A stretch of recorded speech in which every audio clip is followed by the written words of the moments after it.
So the cinematic launch trailer for Season 21 that we were supposed to get at the launch of Season 21 has finally been released by Apex, and the reason we didn't get it sooner is because it reveals the new map coming in Season 22 that was supposed to be in the game in Season 21, however, because it was unfinished, they had to push it back. So we were supposed to get Alta and the new District map all in Season 21, but that never happened. Now the trailer is pretty cool, but I'll give you a basic rundown. Essentially, Horizon is talking to Lifeline and Mirage, and she's just trying to figure out why she can't get time travel working, and then Lifeline and Mirage disappear. Alta steals the time gauntlet, so Horizon chases her and finds Lifeline and Mirage tied up. Then Alta causes this ship to crash, and it ends up crashing into the Humber Labs, which causes a huge gas leak and the explosion, and you'll see that later when we look at the new District map. And then they basically just have a really cool fight scene, and Alta mentions how she's already met many other versions of Horizon, and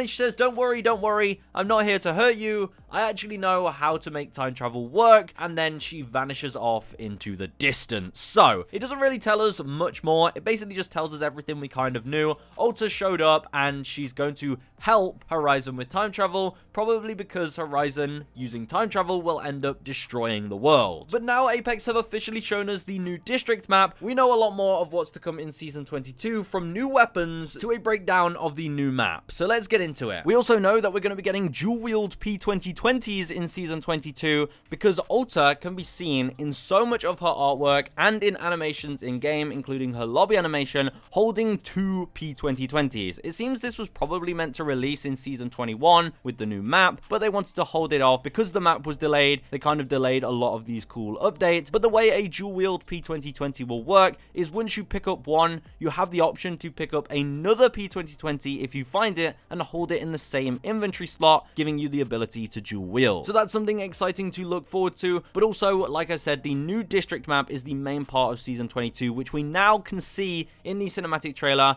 But thanks to leaks from Osvaldator, we can also see all of the POIs of the new District map, so let's get into it. So starting off, you can see in this image the entire map, and you can see how it's going to be laid out. There's going to be one central building in the middle, surrounded by these large walls that have a lot of points that you can rotate through these giant doors, and the walls break off and kind of divides the entire map into two, but there are a bunch of mini districts that surround the entire map that separate all of the POIs, and you can see the map is surrounded by water on one half, and then there's land on the other half, and you can see it's raised up quite a bit. In a lot of these POIs, you're really high above the water, but we can take a closer look at the specific POIs. So one of them is called Blossom Drive. In the bottom left half of the map, you can see a really nice, beautiful section, and then a more built-up urban section, and it features a lot of these nice blossom trees, a few tall buildings, one central building in the middle with a few floors that you can fight in, and this water in the middle that runs all the way off the edge of the map. And in the other section, you can see a lot more taller buildings with many different floors that you can fight through, with one sort of road going down the middle of it. And you can see this tower in the middle, which is a little bit like the sniper towers on Kings Canyon. You can probably activate that and it will raise up the platform by the looks of it. Here's another POI, the Suotamo City Hall, which is in the bottom left of the map, and we can see there is definitely going to be a jump tower on this map. You can see a pretty tall jump tower, which will be good for some rotations. A lot of large zip lines leading into this area, and this kind of reminds me of Bonsai Plaza on Olympus. You can see these big buildings are connected up above, so it seems like you'll be able to go in, zip line all the way up, and then fight inside these tunnels that are on the top. So that'll be interesting. We have this POI on the right of the map,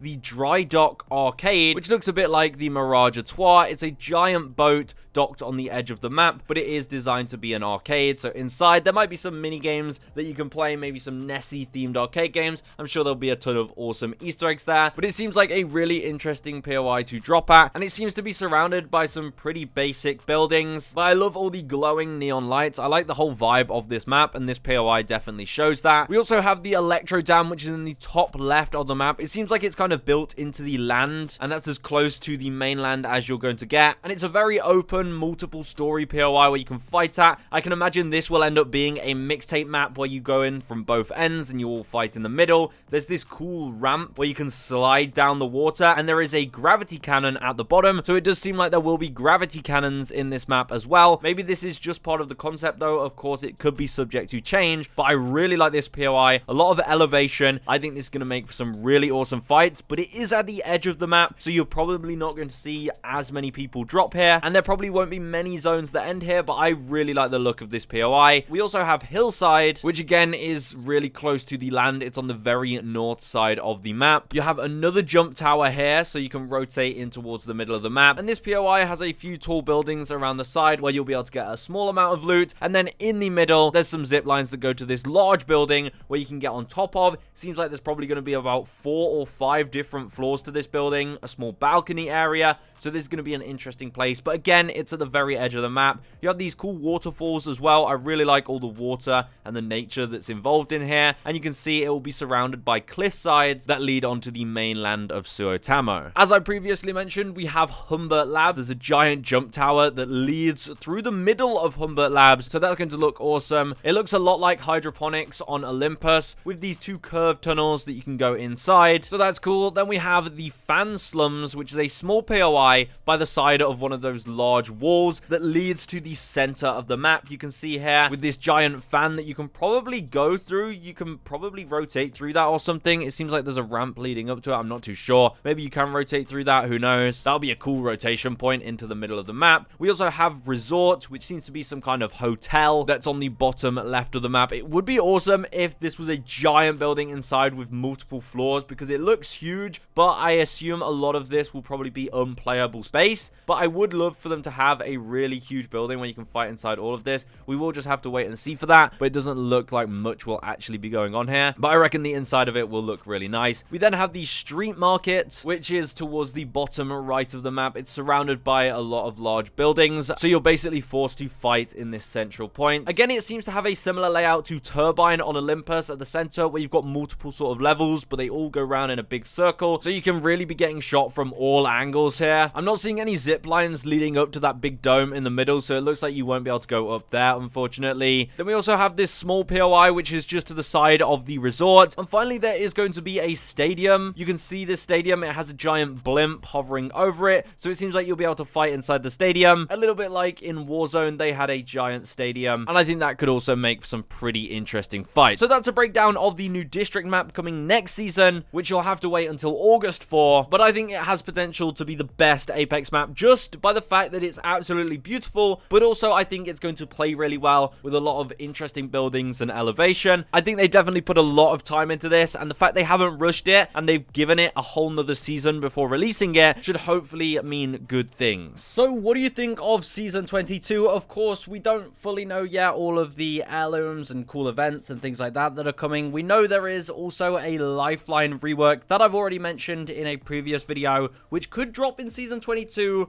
but it's more likely to come in Season 23 apparently. But I'm excited for Season 22. This new map looks awesome, and I'm glad that they finally released that launch trailer because I was waiting a long time for that.